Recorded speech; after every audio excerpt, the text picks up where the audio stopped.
Bienvenidas y bienvenidos a las Puertas de la Libertad.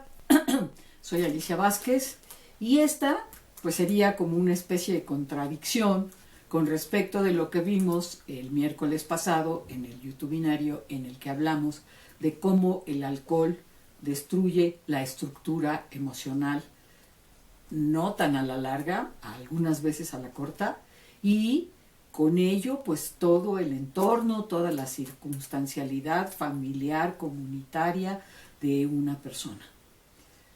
Así es que pues yo cargando tremendo botellón de un excelente vino con una etiqueta maravillosa pintada por un artista, parecería que estoy contradiciendo lo que planteamos con respecto a cuidarnos del alcohol antes.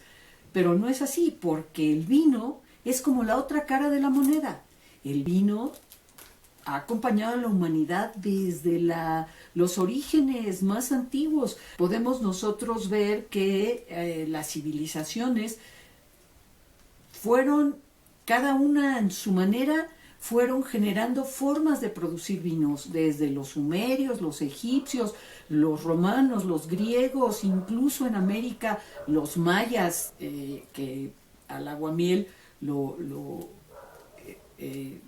hacían la destilación con la corteza del árbol balché y hacían una bebida llamada balché y la chicha, y en fin, que el vino tiene un sentido que lo descubrieron desde la antigüedad y no lo soltaron nuestros ancestros.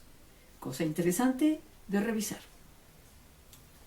Y bueno, ya que mencioné el aguamiel, ¿no? Las benditas abejas produciendo esa sustancia maravillosa que degusta todo el planeta, aparte de la gran labor de las abejas con sus trabajos de polinización, pues dieron origen a que la inteligencia humana se diera la maña de combinar la miel con agua hasta producir un fermento, y ese fermento, al desbaratar el azúcar propia de la miel, pues genera alcoholes, o sea, efectos alcohólicos. No sé, recordarán la escena de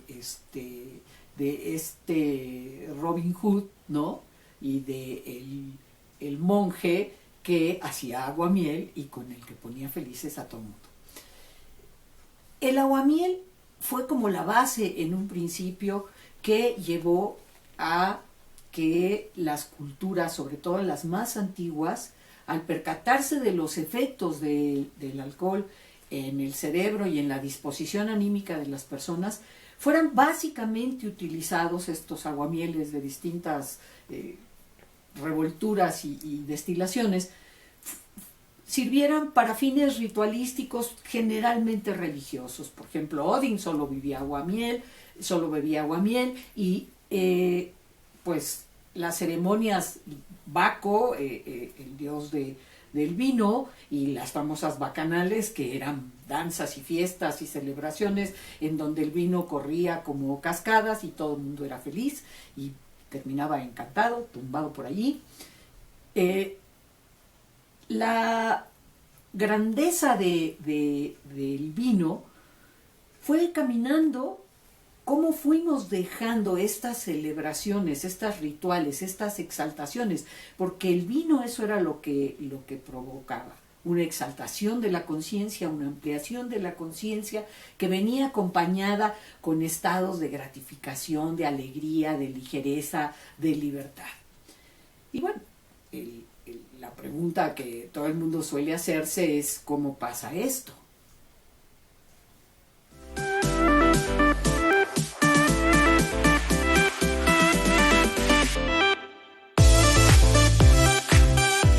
Eso es un cerebro secuestrado.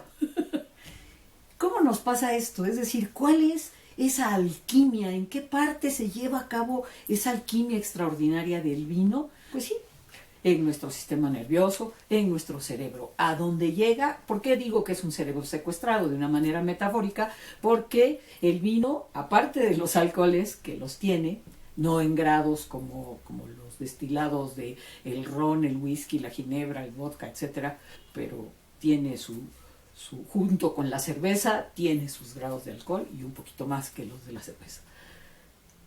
Olores de diversos colores, tamaños y sabores.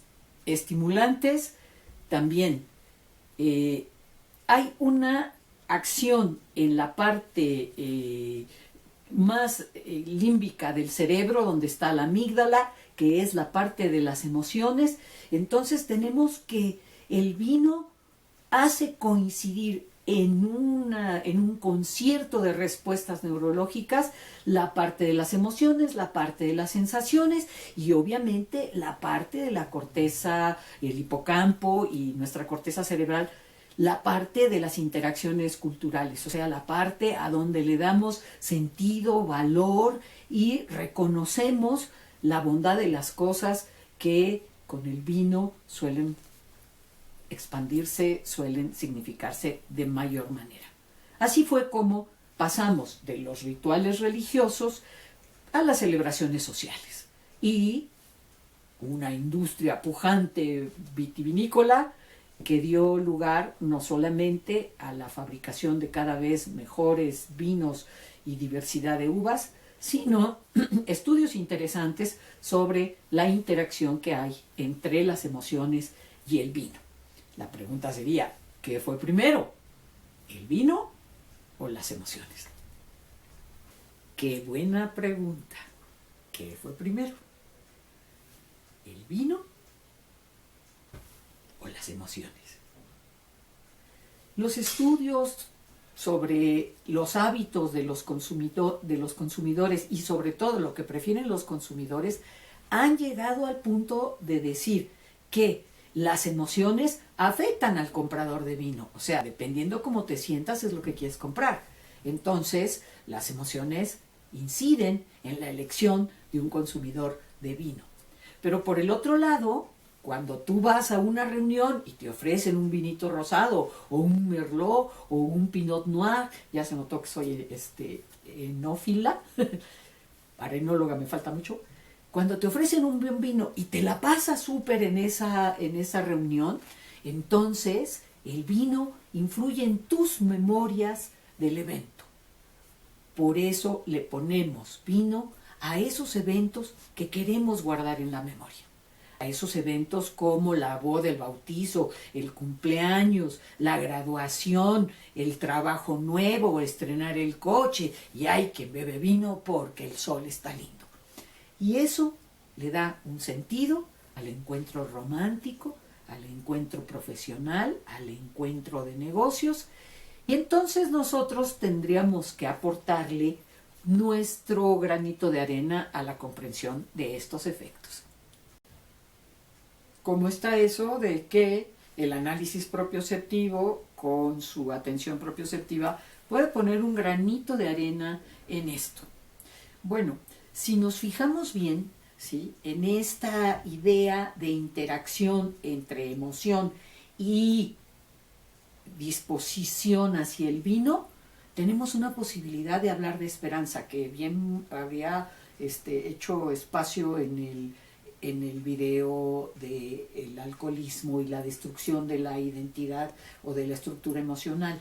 Cuando una persona practica atención propioceptiva y aprende a tener relación con su cuerpo y cómo su cuerpo expresa sus impresiones en sus interacciones con las circunstancias, entonces nosotros podemos también darnos cuenta cuando un vino nos está cayendo bien, cuando un vino nos está cayendo mal, cuando nos estamos pasando de la cantidad de vino, porque tenemos nuestra autoatención entrenada para identificar esos datos corporales que seguramente están ahí, pero en carrera al ratón ya no les queremos hacer caso, no nos pelamos, como dicen los adolescentes, y allí pagamos las consecuencias caras. La cruda realidad que nos alcanza, la resaca, el gol de bec, el hocico de perico que dicen los franceses, y cada cultura tiene su manera de llamar o de nombrar al estado excesivo posterior a la ingesta de vino. Entonces, si nosotros queremos practicar la moderación, en la atención propioceptiva tenemos una herramienta extraordinaria y además que nos permite ponerle un poquito de astucia a nuestra relación con el vino y su papel en nuestras interacciones afectivas. ¿Les gustó? Qué bueno. Regálennos su like. Si no están suscritos, suscríbanse. Y con vino o sin vino, aquí hay alguien que les quiere a pleno corazón. Y salud por eso.